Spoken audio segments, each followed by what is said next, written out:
Christmas आ रहा है और क्रिसमस के मौके पे हम इस पौधे को कैसे भूल सकते हैं। इसे क्रिसमस प्लांट, हॉलीडे प्लांट भी कहते हैं, वैसे पंसुटिया कहते हैं। क्या आप जानते हैं पंसुटिया में यह जो लाल, ये सफ़ेद और कई जगह आपको हल्का हरा और हल्का पिंक मिल जाएगा, ये इनके पत्ते हैं, फूल नहीं है। इनके फूल और बीज तो ये बनते हैं, देखिए छोटे इस तरीके से बनते हैं। आज हम आपके साथ पंसुटिया के रख रखाव के बारे में, इसको कैसा वेदर चाहिए, कैसी सॉइल चाहिए, कैसे वाटरिंग होना चाहिए और क्या फर्टिलाइज़र चाहिए, सारी बातें हम आपसे आज करने वाले हैं। पूरे वीडियो में मेरे साथ बने रहिएगा। बीच में अगर स्किप कीजिएगा तो वो लगभग 20 पॉइंट इसके रख रखाव के बारे में, जो आज हम आपसे बात करना चाहते हैं, मिस कर सकता है। तो फिर आप कहेंगे पंसुटिया की देखरेख हमने नहीं समझी पूरी अच्छी तरह। ऐसा न कीजिएगा, पूरे वीडियो में बने रहिएगा।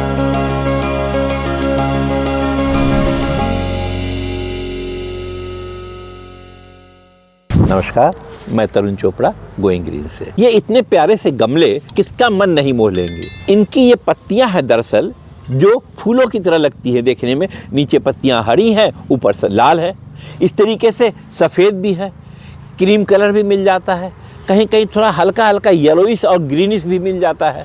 इस पौधे को क्रिसमस ट्री या हॉलीडे ट्री भी कहते हैं, जिसका नाम पंसुटिया है।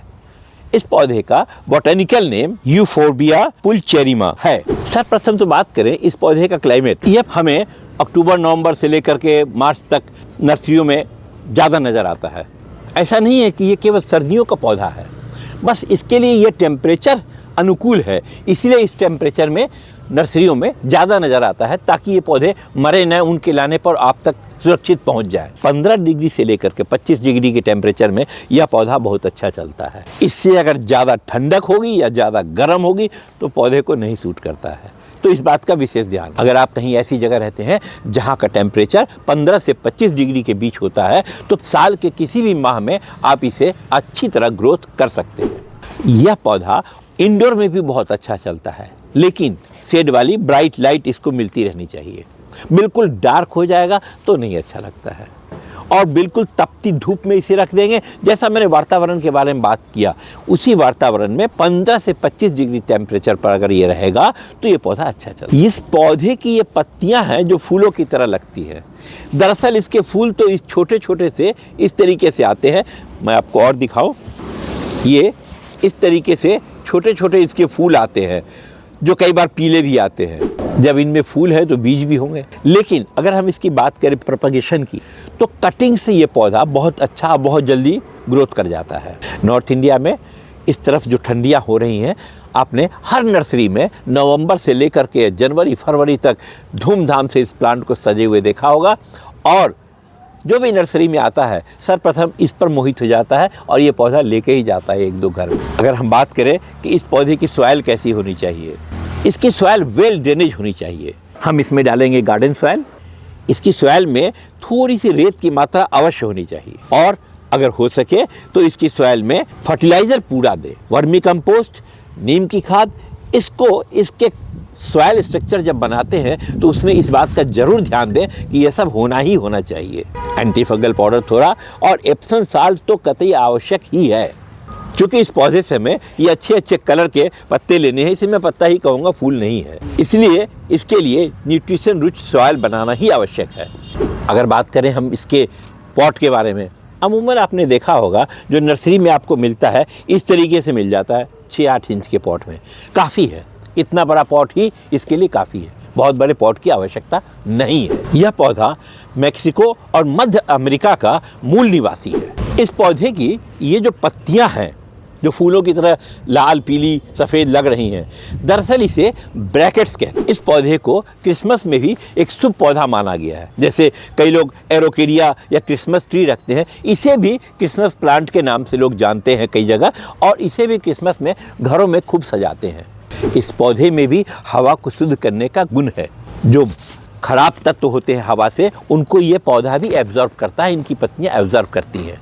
तो इसलिए आप इसे अच्छी तरीके से इंडोर में भी सजा कर रख सकते हैं। जैसा मैंने आपको पहले बताया, इस पौधे के लिए आंशिक धूप रहे या शेड लाइट हो बेहतर होता है। आंशिक धूप और हल्की छांव में यह पौधा अच्छी ग्रोथ में रहता है। अगर इस पौधे के ऊपर डायरेक्ट सनलाइट का असर होगा, टेम्परेचर ज़्यादा होगा, तो इसकी पत्तियां झुलस जाएंगी, इनकी पत्तियां मुरझा जाएंगी और ये जो चमक है पत्तियों में जो आपको आकर्षित करता है वो खत्म हो जाएगा।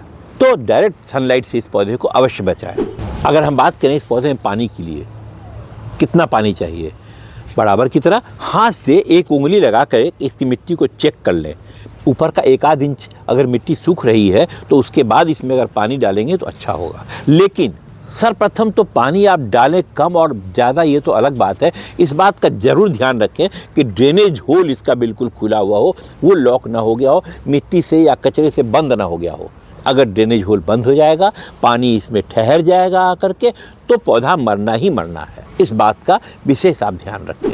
अब ये पत्तियां जो लाल पीली निकल रही हैं, इस तरह से पीली और लाल, तो जब ये पत्तियां निकलनी कम हो जाएंगी या ख़त्म होंगी तो इनको कटिंग दे करके आप इसकी ट्रिमिंग करके अच्छा प्लांट का शेप भी दे सकते हैं। कोई बड़ी बात नहीं है, जैसे और पौधे को आप ट्रिम करके शेप देते हैं, इन पौधों को भी ट्रिम करके आप अच्छा शेप दे सकते हैं। पॉट के बारे में मैंने आपसे बात की, 6-8 इंच का पॉट इसके लिए बहुत रहता है। जड़ें इसकी नीचे तक जाती हैं, जड़ें जब कॉम्पैक्ट हो जाती हैं एक दूसरे से बंध के और उस मिट्टी को पूरी भर लेती है तो इन्हें अच्छा लगता है।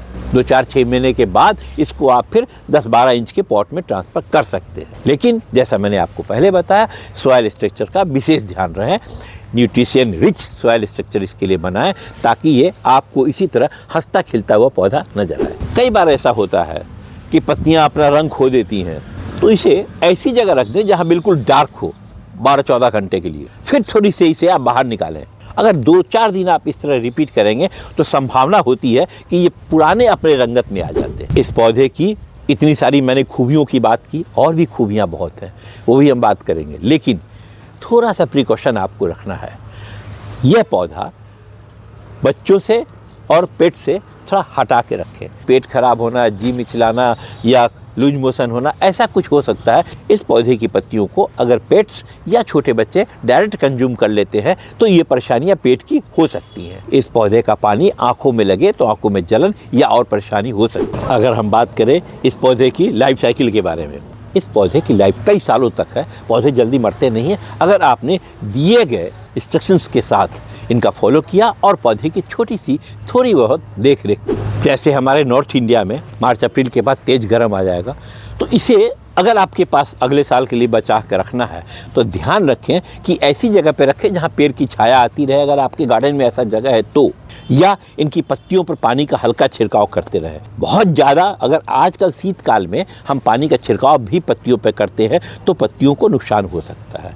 लेकिन जब मौसम गर्म हो तो इनको बचाने के लिए यह कुछ काम आपको करने होंगे। इस पौधे को शेड में रखना होगा, हल्की हल्की पत्तों पर पानी का छिड़काव करना होगा। इस पौधे पे भी कीड़े लगते हैं। कीड़ों के बचाव के लिए आप 15-20 दिन के बाद एक बार कंसनट्रेट नीम ऑयल 5 ml 1 लीटर पानी में मिलाकर इसके पत्तों पे, इनकी जड़ों पे अवश्य छिड़काव करें, जिससे कि किसी कीड़े का प्रकोप इन पे ना हो। और प्रयास करें कि इन पत्तियों के नीचे भी आप इस तरह का छिड़काव अवश्य करें। अगर हम बात करें इस पौधे के फर्टिलाइज़र के बारे में, तो जब हमने सॉइल स्ट्रक्चर बनाया था उसमें तो मैंने फर्टिलाइज़र डाला था, लेकिन चूँकि अब इसमें इतना ज़्यादा मिट्टी भर चुकी है तो आप प्रयास करें कि माह में एक बार सीवीड एक्सट्रैक्ट का जो लिक्विड आता है वो 5 ml 1 लीटर पानी में डालें और उसी में आप 5 ग्राम इप्सम साल्ट डाल दें। देर शाम के समय सूरज डूबने के बाद अथवा अर्ली मॉर्निंग में इनकी पत्तियों पे, तनों में भी, जड़ों में भी इस तरह का आप छिड़काव अवश्य करें, जो माह में एक बार इन सर्दियों में आवश्यक है। अगर आप 20 दिन में कर सकें तो और भी ज़्यादा अच्छा है। इप्सम साल्ट और सीवीड एक्सट्रैक्ट का लिक्विड इस पौधे के लिए रामबाण दवा है। अगर आपके पास सीवीड एक्सट्रैक्ट का ग्रेनुअल्स हो तो वो भी लगभग आधा टीस्पून, छोटा चम्मच से आधा चम्मच, इनके गमले की मिट्टी को थोड़ी सी गुराई करके उसमें हल्का आधा चम्मच के करीब सीवीड एक्सट्रैक्ट का ग्रेनुअल्स डाल दें और हल्का वाटरिंग कर दें, पौधा अच्छा चलता। आज हमने आपसे बात की पंसुटिया के बारे में। क्रिसमस ट्री या हॉलीडे ट्री भी इसे कहते हैं। इसके रख रखाव के बारे में, इस प्लांट की हम कैसे थोड़ी सी सेवा करें ताकि हमें इसी तरीके से ऑर्नामेंटल हंसता हुआ पौधा मेरा बना रहे, ये सारी जानकारी मैंने आपके साथ साझा की। आशा है यह जानकारी आपके फ़ायदे की होगी, आपके मतलब की हो। मैं आपके साथ होम गार्डनिंग से रिलेटेड हर तरह के प्लांट के बारे में, सब्जियों के बारे में और फूलों फलों के बारे में टिप्स साझा करता रहता हूँ। लगभग 20 टिप्स मैंने आपको बताए हैं। अगर आप मेरे बताए हुए इन 20 टिप्स का फॉलो करेंगे तो आशा है कि आपका पनसूटिया पिछले साल से ज़्यादा बेहतर आपको लगेगा। इसी तरह से रख रखाव कीजिए और अपने घर आंगन को पनसूटिया से सजाइए। हाँ, जैसा मैंने आपको बताया, यह हवा को शुद्ध करने वाला पौधा भी है। आप घर के कमरे में जहाँ ब्राइट लाइट आती हो वहाँ भी इस पौधे को आराम से रख सकते हैं, नहीं मरता। आप हमें बताइए आप कहाँ से वीडियो को देख रहे हैं, इसके बारे में अथवा और किसी पौधे के बारे में अगर कुछ आपको और जानकारी चाहिए तो वह भी मैं आपके साथ साझा करने का प्रयास करूँगा। बहुत बहुत धन्यवाद आपका मेरे साथ पूरे वीडियो में बने रहने के लिए। बहुत जल्द मिलते हैं हम आपसे अपने अगले और नए वीडियो में। Good luck.